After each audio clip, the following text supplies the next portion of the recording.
Olá, sejam bem-vindos para a nossa 7ª lição e nosso estudo na carta aos Efésios. Nós vamos estar estudando hoje uma liderança espiritual em Cristo. Uma liderança espiritual em Cristo. Dentro do propósito da carta aos Efésios que nós vimos no capítulo 1, versículos 15 a 23, que é encorajar os leitores a obterem uma visão espiritual da vida, uma vez que estão em Cristo Jesus, o apóstolo Paulo já tem falado, através dos estudos que temos tido, primeiramente lá em Efésios capítulo 1, versículos 3 a 14, que em Cristo desfrutamos de bênção espiritual. No capítulo 2, versículos 1 a 10, nós vimos que em Cristo recebemos vida espiritual. No capítulo 2, versículos 11 a 22, em Cristo nós participamos de uma edificação espiritual. No capítulo 3, nós vimos que nós possuímos em Cristo um suporte espiritual. E na nossa última lição, nós vimos aqui no capítulo 4, versículos 1 a 6, que em Cristo nós participamos de uma unidade espiritual. Então agora o apóstolo Paulo vai fechar esta sessão de bênçãos espirituais, mostrando que para esta edificação espiritual em Cristo, Deus tem concedido, ao seu corpo uma liderança espiritual. E é o que ele vai estar tratando aqui nos versículos 7 a 16 que vamos estudar hoje. Primeiramente queremos observar aqui, versículos 7 a 10, a natureza desta liderança espiritual, a natureza desta liderança espiritual.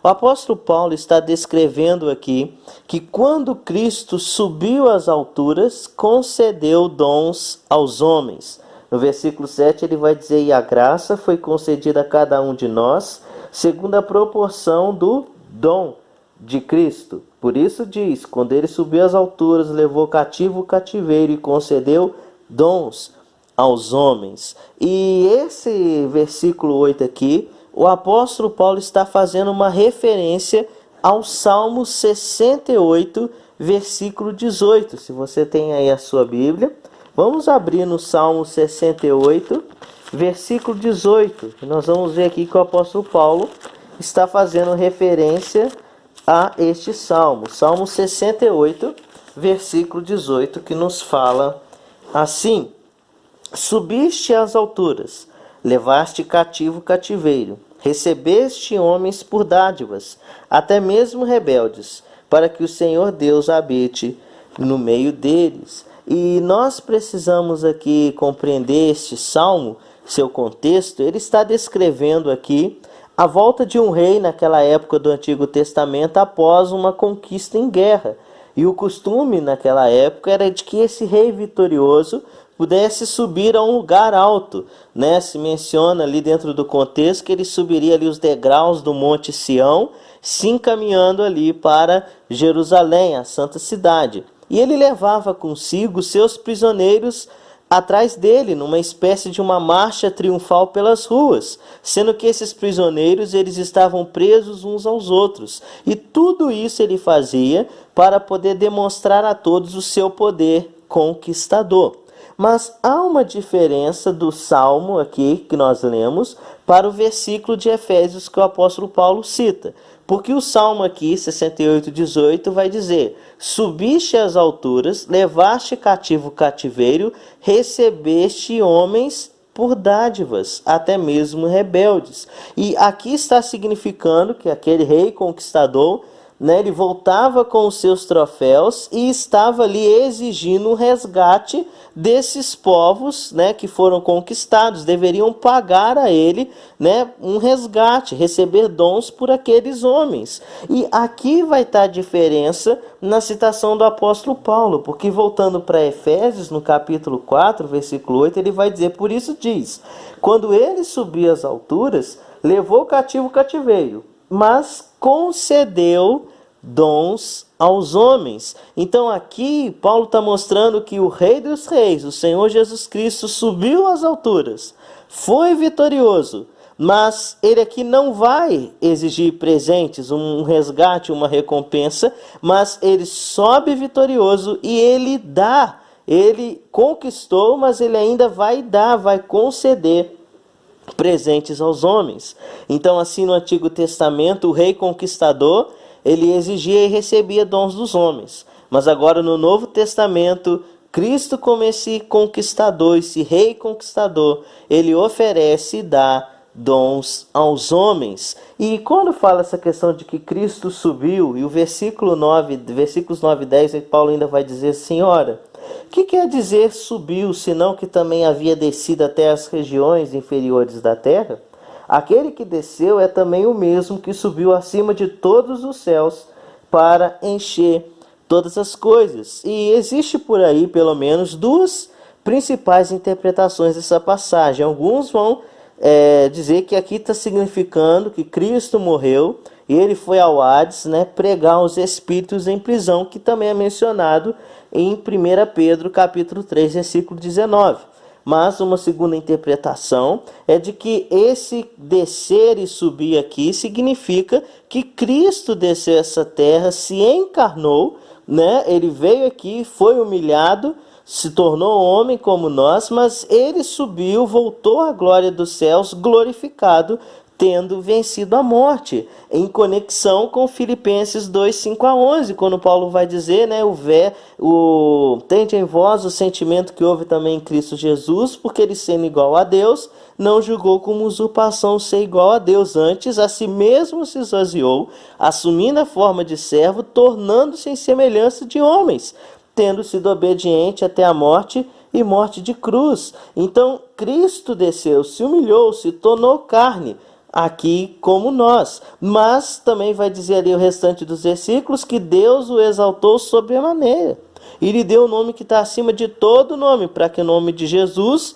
um dia se dobre todo o joelho no céu, na terra, debaixo da terra, e toda língua confesse que Jesus Cristo é o Senhor. Então, diante desse texto aqui, né, pessoalmente aqui, eu acredito que a melhor interpretação, ou para mim a interpretação desse texto, eu diria que esse descer e subir de Cristo é a sua vinda a essa terra, quando ele se humilha e vem aqui, mas ele sobe vitorioso, ele volta glorioso à presença do Pai. E quando ele está subindo então glorioso, retornando à glória do Pai, então ele está concedendo dons aos homens. Então essa natureza da liderança espiritual, desses dons que nós vamos estar vendo, vem desse Cristo vitorioso, que sim se humilhou, desceu à terra, morreu, mas ele ressuscitou e retornou como um rei vitorioso à glória do Pai. Ao voltar, né, a graça de Deus em Cristo concede dons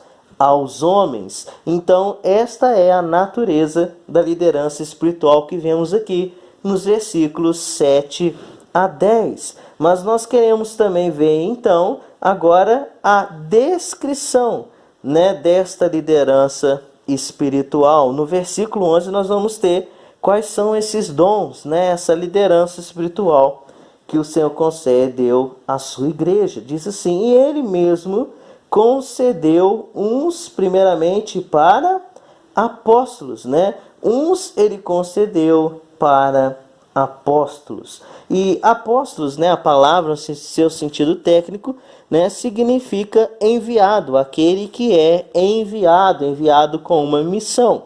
E foi um ofício especial nos primórdios da igreja, né? De fato, ali nós observamos no Novo Testamento que alguns outros, após os 12, são também chamados de apóstolos, mas não era qualquer um que poderia ser intitulado apóstolo. Existiam credenciais para o reconhecimento de um apóstolo. Nós observamos, primeiramente, que era necessário ter visto o Senhor Jesus ressuscitado. Em 1 Coríntios 9:1, o apóstolo Paulo está ali falando do seu apostolado. Ele diz, olha, não sou porventura apóstolo, eu não vi Jesus, o nosso Senhor.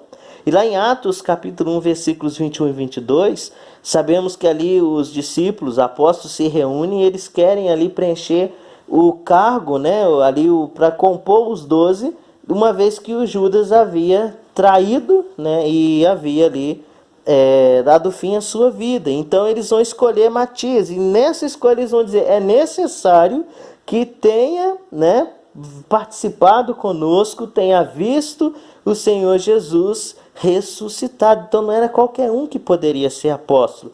Também era necessário, né, que tenha recebido a revelação ou o ensino do próprio Senhor Jesus. 2 Coríntios, vamos para lá, capítulo 12. 2 Coríntios, capítulo 12. Nós vamos estar vendo aqui versículos de 11 em diante. O apóstolo Paulo, 2 Coríntios, capítulo 12. Vamos estar vendo aqui primeiramente os versículos 1 a 6. Ele diz assim: se é necessário que me glorie, ainda que não convém, passarei as visões e revelações do Senhor. Conheço um homem em Cristo que há 14 anos, e aqui Paulo está falando dele mesmo, foi arrebatado até o terceiro céu. Se no corpo ou fora do corpo, não sei, Deus sabe. E sei que tal homem, se no corpo ou fora do corpo, não sei, Deus sabe, foi arrebatado ao paraíso e ouviu palavras inefáveis, as quais não é lícito ao homem referir. De tal coisa eu me gloriarei, não porém de mim mesmo, salvo nas minhas fraquezas. Pois se eu vier a gloriar-me, não serei nécio, porque direi a verdade. Mas abstenho-me para que ninguém se preocupe comigo, mais do que em mim vê ou de mim ouve. Então o apóstolo Paulo está aqui mencionando as revelações que ele havia recebido do Senhor. Quando nós vamos também para a carta aos Gálatas, estamos em 2 Coríntios, vamos também para Gálatas, capítulo 1, versículos 11 a 13, diz assim, Paulo também falando aos Gálatas: faço-vos, porém, saber, irmãos, que o evangelho por mim anunciado não é segundo o homem, porque eu não recebi nem o aprendi de homem algum, mas mediante revelação de Jesus Cristo. Porque ouviste que foi o meu proceder outrora no judaísmo, como sobremaneira perseguia eu a igreja de Deus. Então, Paulo aqui está mostrando, então, que ele havia aprendido e recebido diretamente os ensinamentos e a revelação do Senhor Jesus. Então o apóstolo, ele deveria ter visto o Senhor Jesus ressuscitado, recebido diretamente o ensino, a revelação do Senhor, mas também, voltando para 2 Coríntios 12, e agora sim vamos ver aqui o versículo 12, ele vai dizer assim, 2 Coríntios 12, 12. Pois as credenciais do apostolado foram apresentadas no meio de vós com toda persistência, por sinais, prodígios e poderes miraculosos. Então era necessário também, para ser conhecido como um apóstolo, realizar sinais, prodígios e poderes miraculosos à semelhança de Jesus. Então esses eram os considerados apóstolos na época. Então quando nós vemos o sentido técnico dessa palavra, esse ofício ali no início da igreja, nós poderíamos dizer que os apóstolos não tiveram sucessores, porque hoje, por mais que uma pessoa possa se intitular apóstolo, ela tem que ter visto o Senhor Jesus ressuscitado, recebido o ensinamento do Senhor Jesus e que faça, esses sinais como na época do Senhor Jesus. Então, nesse sentido técnico, os apóstolos ali não tiveram sucessores. Mas não apenas ele concedeu, o Senhor Jesus, quando subiu vitorioso, glorioso, voltando para Efésios, ao seu corpo, esses dons voltados à liderança espiritual a apóstolos, mas também vai dizer, e ele mesmo concedeu uns para apóstolos, outros para profetas. E profeta, definido como um porta-voz de Deus, E como normalmente é usado nas escrituras, o termo profeta se refere a alguém que recebeu uma revelação direta a fim de ser transmitida aos homens. É a missão dos profetas, mais do que ficar ali predizendo o futuro, era expressar a vontade de Deus, anunciando aos homens as consequências de sua desobediência a esta vontade de Deus, conforme Deus os havia revelado. Então, os profetas ali no período também do Novo Testamento, eles estavam ali também, mais do que predizendo o futuro, estavam revelando as consequências das desobediências, a esta vontade de Deus. Então também existiam os profetas, e esses profetas, no decorrer ali da história da igreja, nós observamos que eles acabaram tendo um problema conforme a igreja ia avançando e ia crescendo, porque começou a se formar as organizações locais, a chamada igreja local, e essas igrejas locais começaram a ter ali os seus próprios líderes, seus próprios ministros, e os profetas, né, eles, no caso, eles iam de igreja em igreja, né, de grupo em grupo, de comunidade a comunidade, proclamando essa vontade de Deus como Deus os havia revelado por meio do Espírito Santo. Então era uma espécie que eles chegavam ali numa comunidade e traziam ali a profecia do Senhor. Só que com o avanço e o crescimento da igreja, né, cada um tendo ali sua organização local, começou a ter um problema, porque acabava que eles chegavam ali para trazer essa mensagem, já tinha um líder, e aí dava ali aqueles choques. E há um livro, né, aí, antigo, que chamado Didaquê, né, Didaquê, que é a doutrina dos 12 apóstolos, e nesse livro ali nós podemos ali observar que é relatado que os profetas no período do Novo Testamento eles tinham muito prestígio, mas também havia muitos receios com relação a eles, né? Porque ali estava até estabelecido o tempo que eles podiam permanecer numa comunidade, que seria de 1 ou 2 dias no máximo. Se eles quisessem ficar mais de 2 dias, podia ser até considerado um falso profeta, era para chegar da sua mensagem e ir embora, né? Mas vamos imaginar naquela época ali com falsos profetas, falsas mensagens, falsos mestres, esses líderes de igrejas locais certamente tinham um receio em chegar um homem que eles não conheciam, se declarava profeta, tinha uma mensagem de Deus, podia ser de Deus mesmo ou não, e poderia prejudicar o rebanho. Então começaram a ter esses termos, essas prescrições para receber ou não um profeta. Também uma outra prescrição que eles tinham é que se esse profeta, né, para poder trazer sua revelação, ele pudesse ali pedir, né, exigir dinheiro ou até mesmo ali um alimento, ele poderia também ser considerado um falso profeta, deveria partir da igreja cuidar dele ou não, e não ele exigir para que pudesse transmitir a sua mensagem. Então, né, em dias como o do apóstolo Paulo, né, eles tinham prestígio, eram considerados verdadeiros mensageiros de Deus, mas acabou que afinal eles foram desaparecendo também de cena, né, no sentido mais restrito do termo. Então esse ofício também foi temporário. Por quê? Naquele tempo a palavra de Deus não estava completa, o Novo Testamento não estava completo, mas uma vez que se completou até mesmo com o Apocalipse, onde o Senhor revelou ao apóstolo João o fim dos tempos, então também nesse sentido técnico, né, depois de completado o Novo Testamento, esses profetas, assim como os apóstolos, também desapareceram. Mas, continuando o versículo, vai dizer: ele mesmo concedeu uns para apóstolos, outros para profetas, outros para evangelistas. Evangelistas são aqueles que proclamam, anunciam o evangelho, as boas novas de salvação. E vamos lembrar que o apóstolo Paulo, em sua segunda carta a Timóteo, no capítulo 4, versículo 5, ele diz para Timóteo: Timóteo, como pastor, faze também um trabalho de evangelista, ou seja, seja também um portador dessas boas novas, né? Esteja exercendo o trabalho de um evangelista. O evangelista, ele não possuía um prestígio ou uma autoridade como os apóstolos na época. Eles não tinham também essa influência como as dos profetas em chegar numa igreja, mas eles também eram portadores do evangelho. Eles também iam de lugar em lugar anunciando o evangelho, pregando o evangelho, né? Então eles eram como se fossem servidores anônimos que levavam o nome do Senhor Jesus por onde fossem, por todo o mundo. Então nós lembramos em Atos 8, quando diz que a igreja foi dispersa, diz que o Filipe ele via fazendo esse trabalho de evangelista.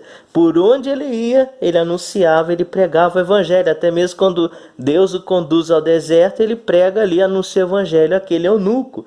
Então não era ali um homem que tinha um cargo fixo ali na igreja como líder, né, à frente como um dirigente, mas ele exercia também essa função de anunciar, de pregar o evangelho, as boas novas de salvação.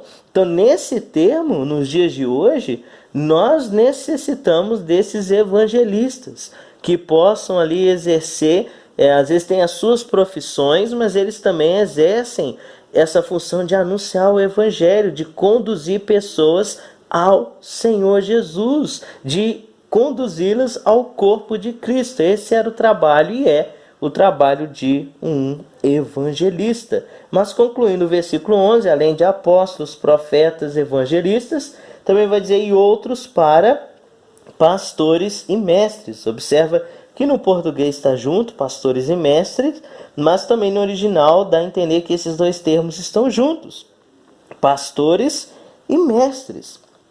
Então, o pastor, nós sabemos, é aquele que cuida das ovelhas. A função do pastor é cuidar das suas ovelhas. Sabemos que o termo pastor é um termo muito antigo. Jesus mesmo se chamou, o bom pastor. Ele disse, eu sou o bom pastor. Hebreus também vai citar no capítulo 13, versículo 20, Cristo como esse grande ou supremo pastor das ovelhas, assim como o apóstolo Pedro em suas cartas, como o supremo pastor. E todos os lugares onde o Novo Testamento mencionam pastor, é aquele que está cuidando, conduzindo, apacentando as suas ovelhas. Vamos lembrar que o Senhor Jesus vai até Pedro e ele vai dizer para Pedro, mesmo depois de Pedro ter negado 3 vezes, perguntando, Pedro, tu me amas? Então apacenta, cuida das minhas ovelhas. Essa é a função do pastor, cuidar, alimentar, livrar a ovelha, de se extraviar, de ser ali levada pelo lobo, pelos falsos profetas. Então Deus concedeu, através de Cristo, vitorioso, voltando aos céus, dons,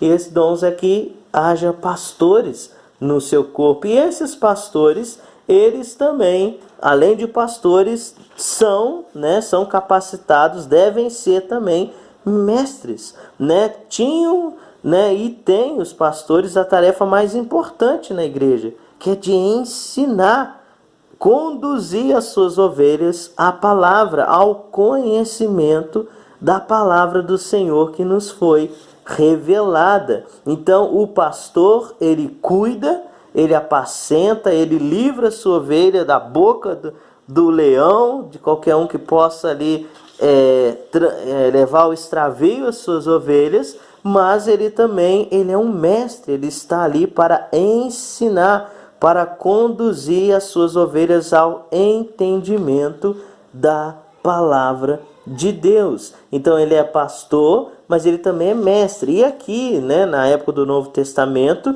pastores e mestres não eram esses que iam de igreja em igreja, como apóstolos, como profetas, evangelistas, mas eles tinham um cargo fixo, permanente, que eles desempenhavam dentro de uma organização local, uma comunidade, uma igreja chamada local. Então ele estava ali para apacentar, cuidar do rebanho e ensinar a palavra de Deus. Então estes são os dons, são as facetas dessa liderança espiritual que o Senhor, quando voltou ao céu glorioso, concedeu à sua igreja, uns apóstolos, outros profetas, outros evangelistas e outros pastores e mestres. E embora nesses termos técnicos tenham desaparecido, nós sabemos que ainda hoje o Senhor tem conduzido e tem dado, presenteado o seu corpo, que é a igreja espiritual também, com uma liderança espiritual.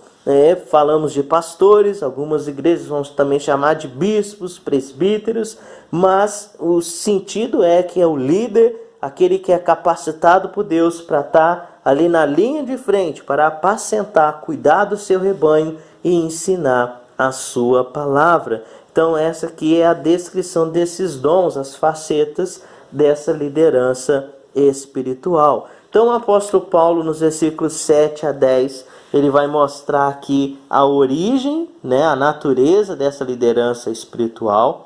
Ele vai descrever qual é essa liderança espiritual, esses dons que o Senhor Jesus, vitorioso ao voltar à glória dos céus, conduziu ao seu corpo, à sua igreja. Mas agora nos versículos 12 a 16, ele vai nos trazer aqui qual era a finalidade, qual era a finalidade desta liderança espiritual. Por que que existia esta liderança espiritual? E vamos observar aqui, primeiramente, o versículo 12. Paulo vai dizer aqui no versículo 12, continuando o versículo 11, por que que ele concedeu esses dons de liderança à sua igreja. Ele vai dizer com vista ao aperfeiçoamento dos santos. Com vista ao aperfeiçoamento dos santos. O que significa essa palavra aperfeiçoamento? O termo original aqui usado vai ter aqui suas características. Essa palavra também ela era usada ali no sentido de colocar os ossos no lugar, como um procedimento cirúrgico, como se ali ficou um membro deslocado, um osso, e precisa ser colocado no lugar, um processo cirúrgico. Então, é como se essa liderança espiritual ela é dada pelo Senhor ao seu corpo, para que possa ali estar responsável por receber alguém ali doente, vamos dizer assim, espiritualmente falando, e possa receber e colocá-la no seu devido lugar, apoiá-la, para que ela tenha essa cura espiritual, tudo seja colocado no seu devido lugar. Também esse termo pode se referir ao que está lá em Marcos 1,19, onde diz que os discípulos estavam ali consertando as redes.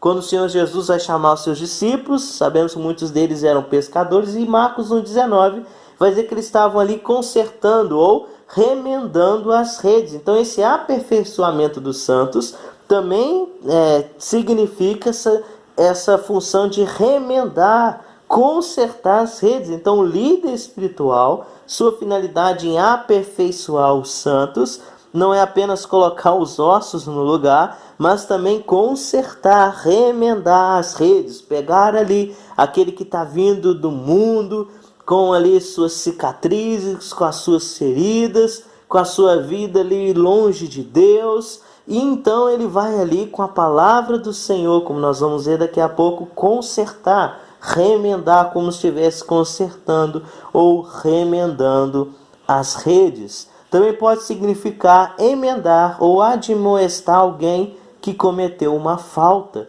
e que não esteja em condições de ocupar seu lugar como membro da igreja. É o que está lá em Gálatas, quando nós vamos para Gálatas capítulo 6, volta aí para Gálatas capítulo 6, versículo 1, que diz: irmãos, se alguém for surpreendido em alguma falta, vós que sois espirituais, corrige-o com espírito de brandura, e guarda-te para que não sejas também tentado. Então essa questão de ali, o irmão é pego em falta, então ele precisa ali ser emendado, admoestado, para que ele possa novamente ter as condições de estar inserido, estar atuando como um membro do corpo de Cristo. Então observa que esse aperfeiçoamento dos santos, que o apóstolo Paulo está falando aqui em Efésios capítulo 4, versículo 12, é a finalidade da liderança espiritual. Ele concedeu esses dons, essa liderança espiritual, com a finalidade do aperfeiçoamento dos santos, para que possa contribuir para ali colocar os ossos no lugar, para remendar as redes, as vidas, para emendar, admoestar.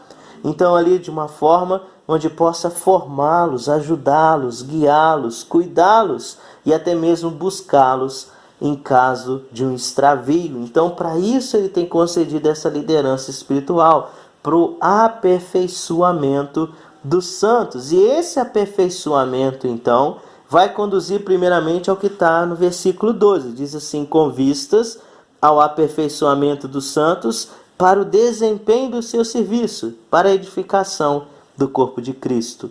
A palavra usada aqui para serviço é diaconia, e a ideia principal do termo é de um serviço prático, que possa ali ocupar um cargo, uma função que contribua para a edificação do corpo de Cristo. Então Deus concede a liderança espiritual para que ela possa fazer esse aperfeiçoamento, possa dar esse treinamento, um equipamento, equipar ali aqueles que o Senhor confiou, para que possam estar desempenhando o seu serviço contribuindo para a edificação do corpo de Cristo. Então, que tenha uma função, que não fique parado, que o líder espiritual não seja aquele que faça tudo, mas que ele possa estar equipando, treinando, aperfeiçoando, para que cada um possa exercer a sua função, cumprir o seu papel, que contribua para a edificação do corpo de Cristo.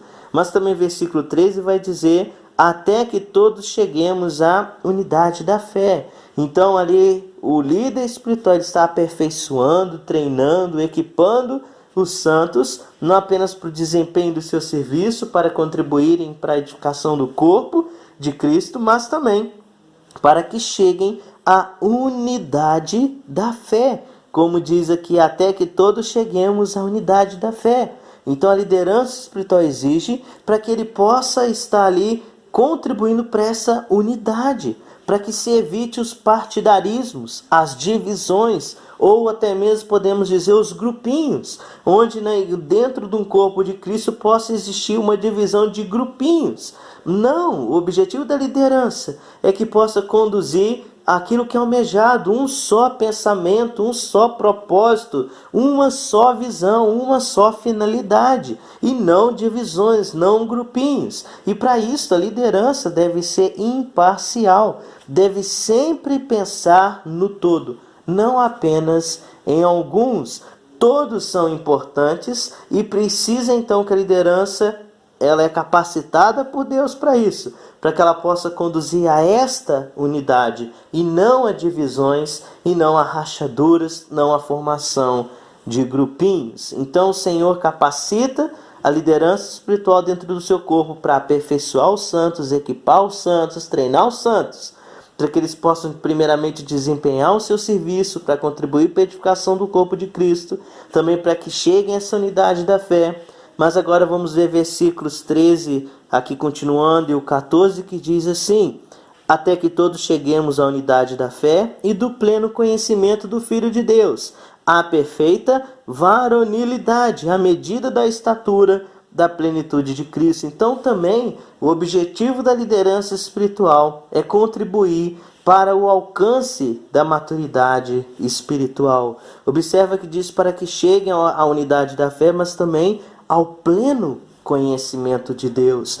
A função, a finalidade da liderança espiritual, daquele que Deus coloca à frente do seu rebanho, é que possa conduzir o seu rebanho, o rebanho do Senhor a ele confiado, à maturidade espiritual, que chega ao pleno conhecimento de Deus. Olha que maravilhoso aqui, não é apenas ao conhecimento de Deus, mas ao pleno conhecimento de Deus, a aprofundar no conhecimento de Deus e da sua palavra, a perfeita varonilidade. E olha agora que interessante, a medida da estatura da plenitude de Cristo. O propósito, da igreja é que os membros desse corpo possam alcançar uma estatura que possa ser medida, diante da plenitude de Cristo. Ou seja, a finalidade então da liderança é que possa então estar ali produzindo, treinando e equipando homens e mulheres que sejam semelhantes ao Senhor Jesus Cristo. Então, para que o Senhor tem concedido a liderança? Com qual finalidade? Primeiramente, como está no versículo 12, para que possam desempenhar o seu serviço contribuindo para a edificação do corpo. Versículo 13, para que cheguem à unidade, para que se evite as divisões, para também que possam chegar a alcançar a maturidade espiritual. Mas continuando, versículos 14 e 15 diz, para que não mais sejamos como meninos, agitados de um lado para o outro, levados ao redor por todo o vento de doutrina, pela artimanha dos homens, pela astúcia com que induzem ao erro, mas seguindo a verdade em amor, cresçamos em tudo naquele que é a cabeça, Cristo. Também a finalidade dessa liderança espiritual é equipar, treinar, aperfeiçoar os santos, o rebanho, para que possam seguir a verdade, para que não mais sejam enganados por falsas doutrinas. E esse termo aqui que é usado, da artimanha, a astúcia, Esse termo aqui, ele significa uma habilidade para manipular os dados.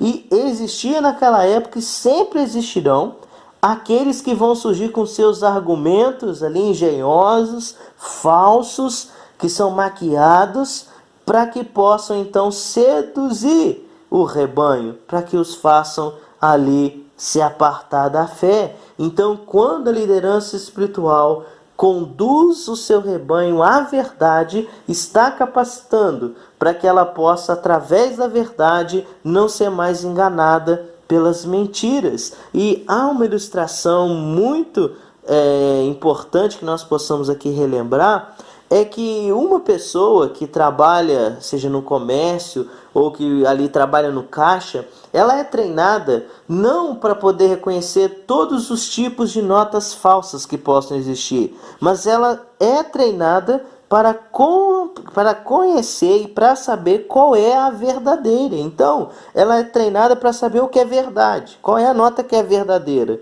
Qualquer uma que chegar a ela que não é verdadeira conforme ela foi treinada, então é falsa. Então o objetivo da liderança espiritual é que conduza o seu rebanho para compreender a verdade da palavra de Deus, para que assim ela não seja mais levada de um lado para o outro por qualquer doutrina, por heresias, por pregações que não provenham da palavra de Deus, porque ela sabe o que é verdade e qualquer mentira, qualquer notícia, mensagem falsa que chegue até ela, ela vai estar apta a discernir e saber o que é verdade e o que não é. E esta verdade vai ali existir se ocorrer o que está no 15, versículo 15, mas seguindo a verdade em amor, cresçamos em tudo naquele que é a cabeça, Cristo. É necessário um crescimento contínuo em Cristo.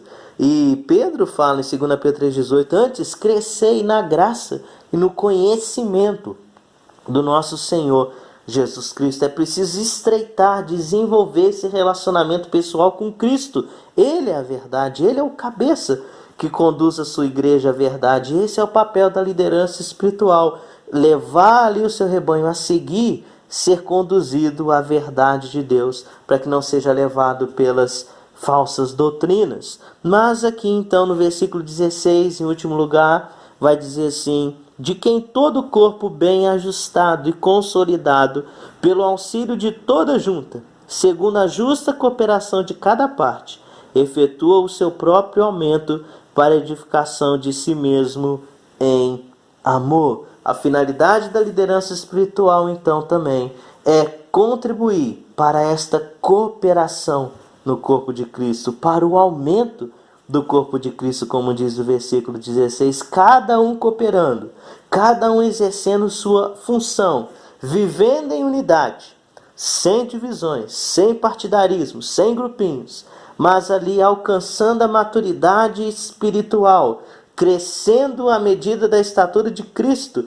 tornando-se semelhante a Cristo, sendo conduzido à verdade, mantendo um crescimento contínuo através do relacionamento com Cristo, conhecendo mais e mais a Deus, plenamente o Senhor. Tudo isto vai resultar na edificação e no aumento do corpo de Cristo. É preciso existir esta cooperação. E vamos a 1 Coríntios capítulo 12. 1 Coríntios capítulo 12, e eu gostaria de só enfatizar aqui, depois você lê em casa, porque é um capítulo maravilhoso, mas a partir do versículo 12, onde vai dizer assim, porque assim como o corpo é um, e tem muitos membros, e todos os membros, sendo muitos, constituem um só corpo, assim também com respeito a Cristo. E então ele vai dizer no versículo 14, porque também o corpo não é um só membro, mas muitos. E aí Paulo vai dizer, a partir do versículo 15 até o versículo 19 no 20, que cada membro é importante. O pé precisa da mão, que precisa do olho, que precisa do ouvido. Cada um é importante nesse corpo. Um precisa do outro. O versículo 21 diz, não podem os olhos dizer à mão, não precisamos de ti, nem ainda a cabeça aos pés, não preciso de vós. Ele vai dizer no 22, pelo contrário, os membros do corpo que parecem ser mais fracos são necessários. E ele vai então aqui dizer no versículo 24 e 25, mas os nossos membros nobres não têm necessidade disso. Contudo, Deus coordenou o corpo, concedendo muito mais honra àquilo que menos tinha, para que não haja divisão no corpo. Pelo contrário, cooperem os membros com igual cuidado em favor uns dos outros. Olha só, em favor uns dos outros. E para isso o Senhor tem concedido como cabeça esses dons, concedido liderança espiritual à sua igreja, para que essa liderança espiritual possa conduzir os membros, o rebanho a eles confiado, possam conduzi-los,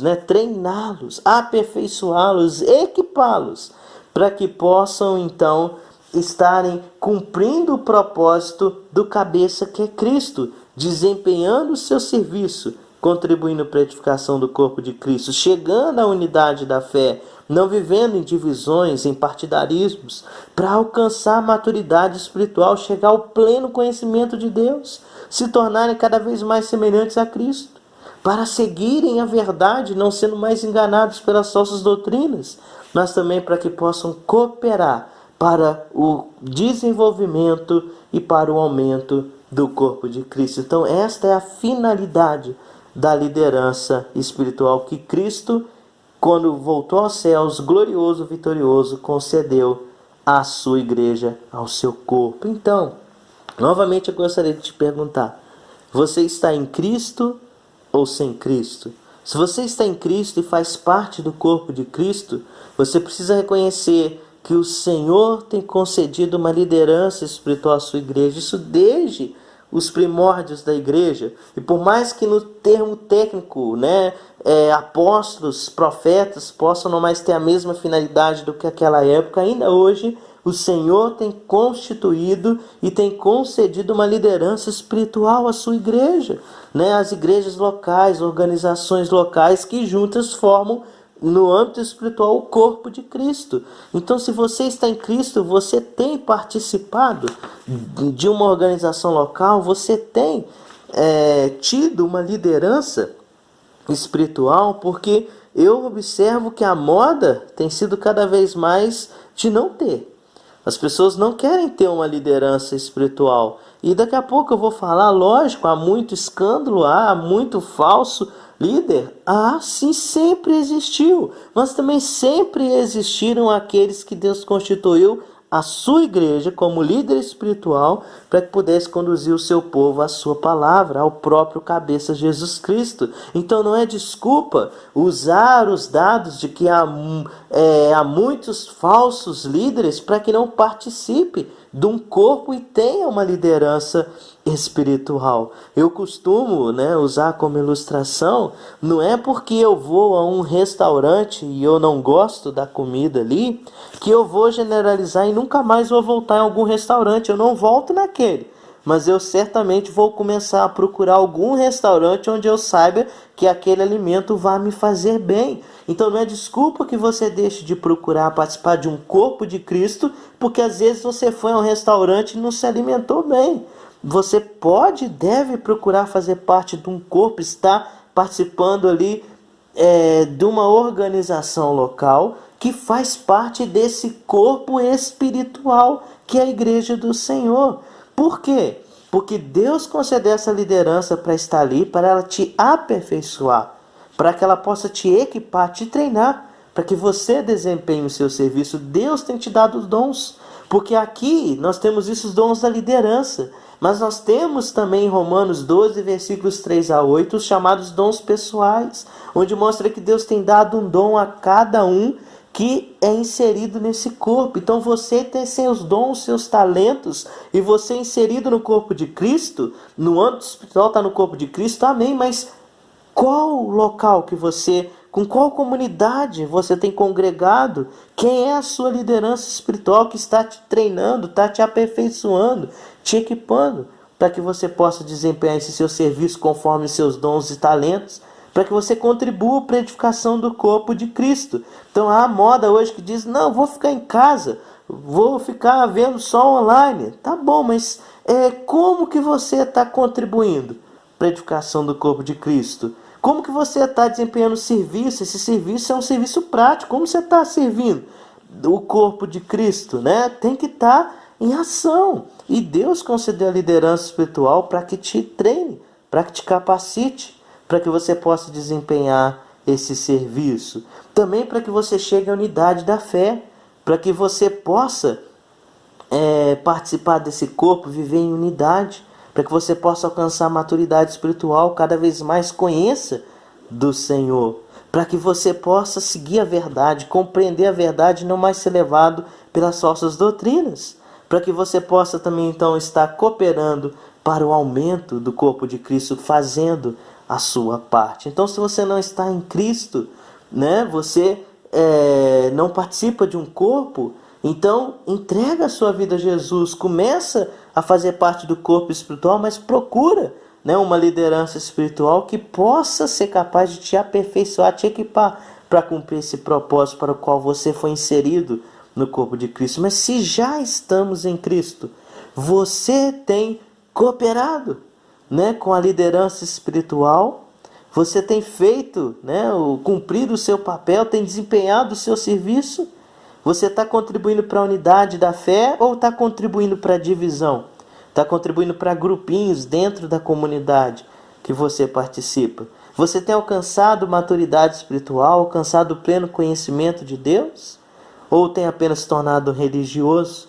Você tem sido conduzido à verdade para que possa saber as mentiras, as heresias, as falsas doutrinas que existem? Você tem então cooperado de uma forma que possa estar contribuindo para o crescimento, para o aumento do corpo de Cristo?